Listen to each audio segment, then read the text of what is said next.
याद करिए, कौन लोग हैं जो जातिवाद के आधार पर फिर से समाज को बांट रहे हैं?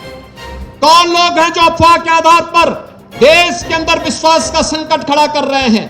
कौन वे लोग हैं जो लगातार भारत को भारत न बना रहे इसके लिए तमाम प्रकार से दुष्चक्र कर रहे हैं? और याद करेंगे तो ये वही लोग हैं जिन्होंने कहा था कि राम और कृष्ण तो हुए ही नहीं।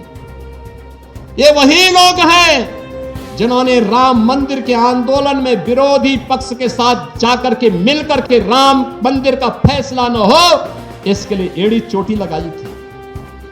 ये वही लोग हैं जो राम सेतु को तोड़ने के लिए तो उतावले दिखाई देते हैं लेकिन राम मंदिर के निर्माण का विरोध करते हैं।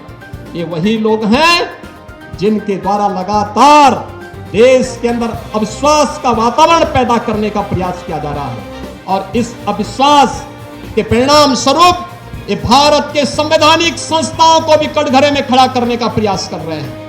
भारत के संवैधानिक संस्थाओं को खड़ा करने का मतलब भारत को एक बार फिर से कटघरे में खड़ा करके अविश्वसनीय बना देना। इनको देश की चिंता नहीं, इनको स्वयं के अस्तित्व का संकट इनके सामने है, इसलिए ये देश पर प्रश्न लगाने का प्रयास कर रहे हैं।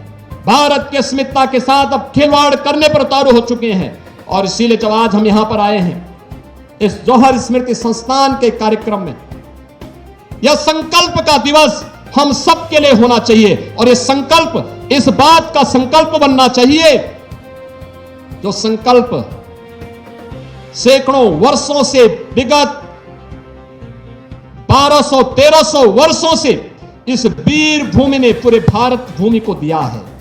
उस संकल्प के साथ जुड़ने का, वीरों और वीरांगनाओं को नमन करने का, उससे एक नई प्रेरणा प्राप्त करने का